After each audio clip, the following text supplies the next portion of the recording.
What's up, everyone? Electronic Search here, back another explanation video, I guess. So in today's video, I'm gonna be showing you how to how to download and open and run the version 3.0 VM for Impossible series. In case anyone wants to download it, this is similar to the version 2.55 video, except it's not 2.55 and instead is version 3. And version 2.55 no longer exists, and the only file I have is unfortunately corrupted, so it's basically dead. So 2.55 is just permanently gone now. So let's go ahead and start. So there's two ways to actually get to the download link. Now the first way is doing the simple way of going onto YouTube, searching up my channel,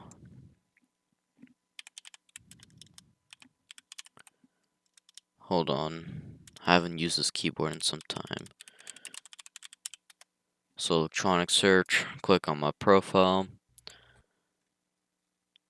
You know what, just click on a random.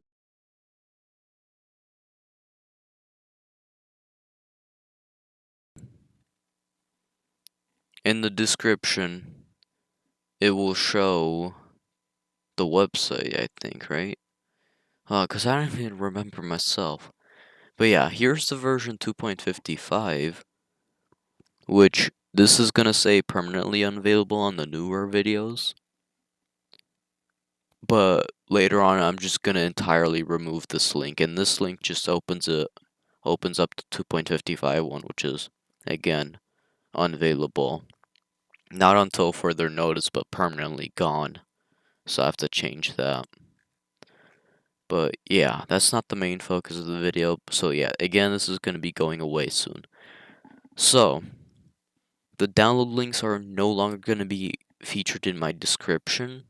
Instead, they will be featured on our website, on our main website, which is, what's it called? Both for me and 3.0. So it's going to be all of our stuff combined into one website. It's not going to be on my main website. Click on the new 2024 website, which is right here. Also, if you need the link, it's www.sites.google.com/view/electronic search, no spaces, and then enter. And there you go, it loads it right up. Then, right here, if you're on mobile, then I think it shows it like in the, well no, why would you download it on mobile? It has to be on like Windows or something, maybe Linux or Mac. I don't think VMware does Mac. Linux or Windows. But anyways, you want to click right here where it says VMware Series Downloads. And then here's all the download links. This is the dead version 2.55 link, which again no longer exists. And then right here you're going to see the version 3.0 one, which is right here. And then there's also a direct Dropbox download link. So this basically takes it to the Internet Archive link, which is right here as normal. The direct Dropbox download link takes you directly to the download page. So right here, directly to the download page. But if you want, you can go on the Internet Archive, open up the text document, which will show the link right here, as well as some simple instructions. Or you can click the link right here in the description of the what is this called? Of this item, I guess. So again, these two, you might see there's a DirecTV theme that's going to be coming soon. I don't know when that's going to be. I think me and 3.0 are probably going to start working on it at some point. I don't know when exactly it's going to come out, but it's not going to be anytime in the future as of right now. I haven't even started working on it yet, by the way. So again, I don't know when it's going to come out. It might never come out. I don't know. But that's those two. But I'm just gonna review the one for Internet Archive. So again, I'm just gonna reopen those, close those two out. So here's the product page again for Internet Archive. There's all the pictures. If you want to download these pictures for some reason, you just click on JPNG and there's all those files, but there's no need to download these. We're here for the VM. So again, you can click right here on the text document, and here's the link. This is the same link that just opened up to that direct Dropbox link. So you can just copy this and paste it right here in the browser, or if you want for a simpler way, you could just click right here, which will also open up the same thing. It just makes it easier right here. Also, here's a description, which basically just describes this virtual machine here down at the bottom. This is basically all the accounts and that type of stuff. This section right here, this section is the instructions on how to download the virtual machine, but I'm basically just going to explain that in this video. This basically just contains info on version 2.55 and extra features of the VM. And then again, this part right here actually talks about, ignore these cats, but this part actually talks about the user accounts of the VM and that type of stuff. Why are they fighting? And then enjoy. So again, click right here. And then this is the page it's going to take you to. You might see a bunch of pop-ups and that type of stuff. I might actually have to restart the guest account in order to do those pop-ups, so hold on real quick. Alright, I'm back. Sorry for the wait. I let the cat out.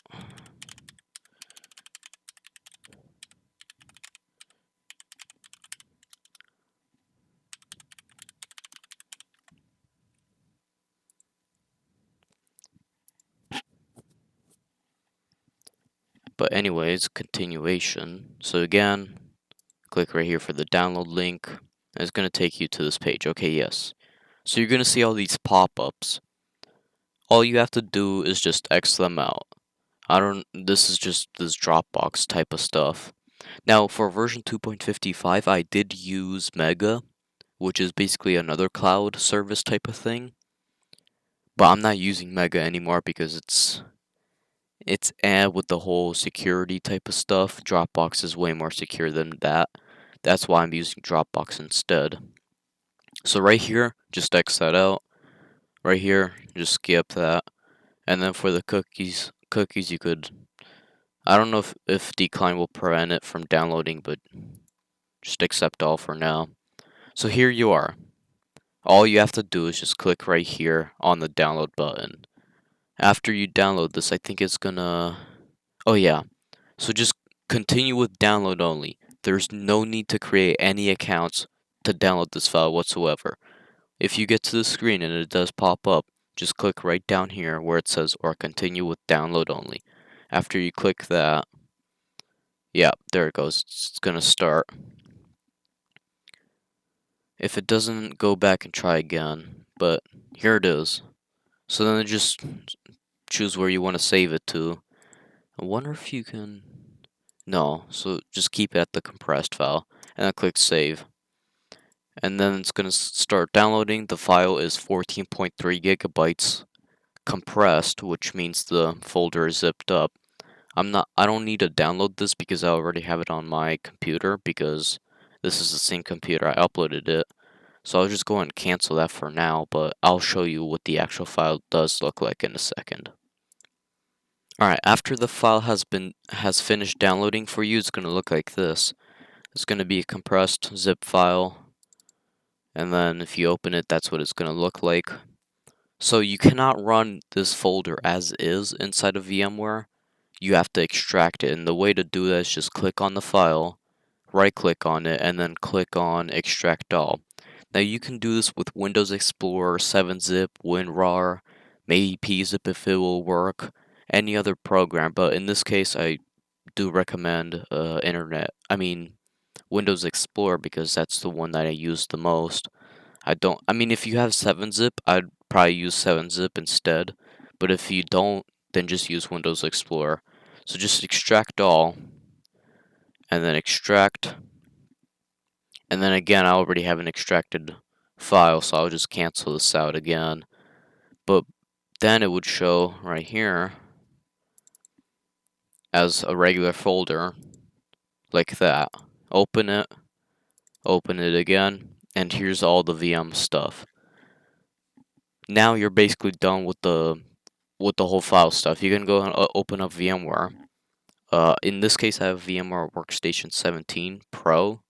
I think it should work in 17 Player. Now, once you get to the Home tab, if you have it closed, you just go to Tabs and then go to Home tab. Again, Tabs and then go to Home tab, and then it should open up to this page right here if you have Workstation Pro 17. I'm not sure if this will work in previous versions or not, but I'm doing it on 17. It should work on 17 Player again, which is basically a free, non-commercial way of Pro, which is more for businesses, but I just have Pro for home use. After you get on the screen again, hold on. Alright, you want to click on Open a Virtual Machine because it's already created, so we have to open it. So just click on that, and it's gonna open up the file. So wherever the file is downloaded, which in this case it's on my hard drive, right here, open it again, and then click on this virtual machine configuration. So again, on the file, wherever it downloaded, like for example your downloads folder or whatever, you click on it again, click on it again, and then you click on this thing, and then you click open, and then you just let it load, and there it is. Now before you click on the green power button, you want to make sure these settings are good for your computer. I have set these settings to most what a medium-ish computer would run, including mine, which mine isn't the high-end type of computer stuff. It's pretty low-end-ish, but also mid-end because I still have 16 gigs of RAM, which is more than 8 gigs, which some laptops and desktops are still being shipped with, I think. Hopefully. Not, but probably should look for 16 gigabytes. But in this case, my computer has 16 gigabytes, so I'm good with 6 gigabytes. But if, let's say, you have 4 gigabytes, I'd probably recommend doing 1.5 gigabytes. If you have 8 gigabytes, I'd recommend doing around maybe 2 to 4 gigabytes of RAM for the virtual machine. If you have 16, again, 6 gigabytes. If you have 32, I'd probably do 16. If you have 64, I mean, I don't really think there's any reason to give the virtual machine more than 16 gigs of RAM, but it's your choice. So just set this up the way you like it. Now for the processor section, this depends on your CPU. If you have a single core CPU, this virtual machine most likely will not run. If you have a dual core, which in this case I have a quad core, so I only gave the VM2 cores, but if you have, here, I think it might actually, if you go over the limit, yes it will. So, again, in my case, my CPU has 4 cores, but if you run it at 4 cores, it's going to be at full load, so it's basically just going to take the whole system load. So I'd recommend splitting it between the virtual machine and your main host computer, especially if you have apps opened up like OBS and that type of stuff. So maybe 3, depends, but I'd say 2. If you have a dual core, like a Core 2 Duo or something like that, I'd probably do a single core, even though it's going to be mostly slow, but I don't think any computers have that. Maybe some older ones, but I'd say 2 is good. Hard disk, you can't change that. It's going to be at 100 gigabytes. It does not take 100 gigabytes up right away. The way the whole storage thing works is if you download something, it will fill up space, but it's not going to instantly take the 100 gigabytes unless you make it to. I did not make it to do that, so it's just going to keep on filling up the space until it reaches the max, which in this case is 100. For DVD drive, I don't know. If you want, you can insert disks to that. For the network adapter, I have this set to custom for now, but I think bridged or NAT should work. And then you want to make sure this is checked. And then this right here would have been checked as well, but you need the virtual machine to be on. But I think this auto checks itself once this option is checked after you start the VM. So I'd probably just do bridge because this is the one that I mostly use as well. So just make sure that's checked and that one's selected. USB controller, this is your USB type of stuff. My computer does USB 3.1, so I set it to USB 3.1.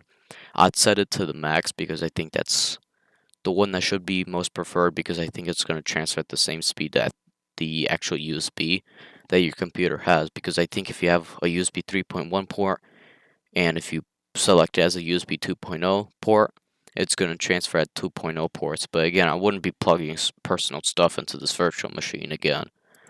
Sound card, I think, should all be good here. And then for the monitor stuff, you can just mess around with this. It doesn't really matter what you do in here.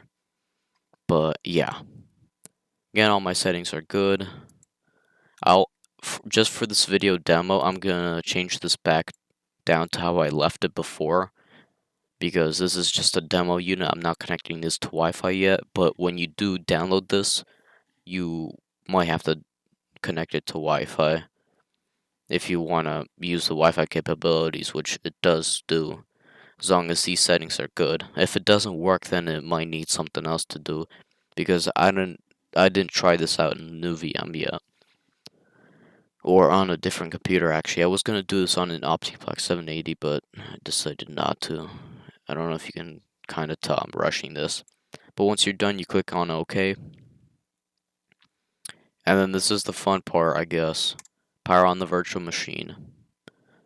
Once you get to the screen, you click on I copied it because it was copied from my hard drive to Dropbox and then copied from Dropbox to your drive.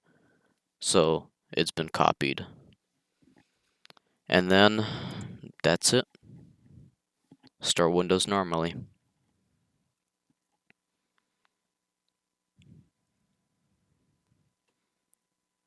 Just give it some time to load.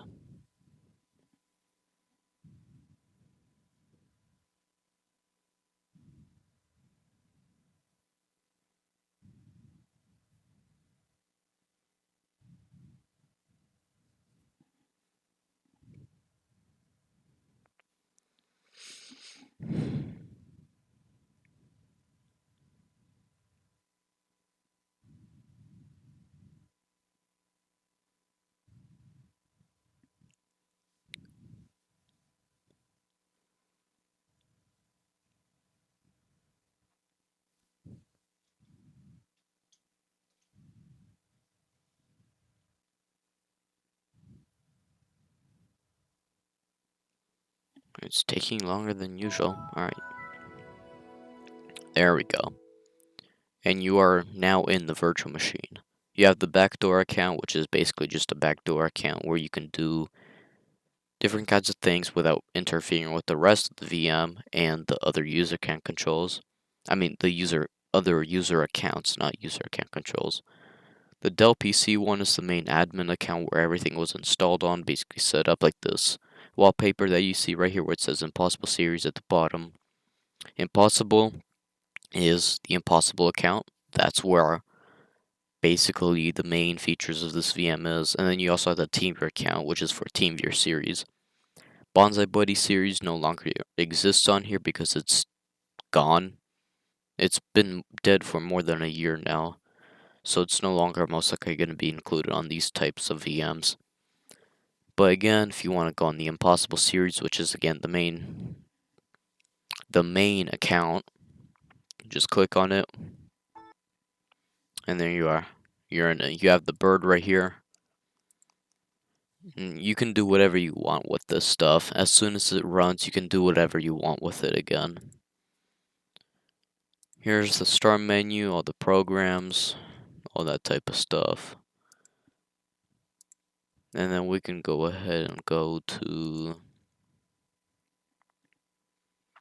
the TeamViewer account, which is not set up yet. It's more of just a default account because it's supposed to be set up in the actual TeamViewer thing. But here's what it looks like. Just simple, just TeamViewer right here, nothing else. And then the backdoor account is just a backdoor account. It's similar to TeamViewer series, but again, you do whatever you want with it. Here it is. And then finally, the main Dell account. Again, you can see all these on... Oh yeah, the password. The password is capitalized D, lowercase e, lowercase l, lowercase l. Now let's say if you fail it, it will show you the password hint, and right there's another confirmation. It's DLL. DELL. Just Dell. Literally right here what you see. And then just enter. And that's it. So I did make a type of what's it called video thing where it does show me installing all this stuff and setting up all these VMs since part 1. Part 2, 3, and 4 do not have audio, but part 1 does. Part 1 is the first video. It's about like 2 months delayed between part 2. That's why part 2 has no audio, because I was just finishing up this virtual machine. But yeah, there it is. Enjoy, do whatever you want with it. And if you have to re-download it, you just re-download it. As simple. There's nothing hard about it. And in this case, I'm just going to remove it because I already have one opened up right there, I think. Yep. So yeah. Again, here's the website again. The direct Dropbox link is right here. And yes, this again does take you to the same exact page. Basically, what it does is just skip through all this Internet Archive stuff, so that way you don't have to read any of this, and then just click directly on the Dropbox thing. Again, like I said multiple times now. And that's it. Enjoy the VM, and goodbye. Again, thanks for watching, and goodbye.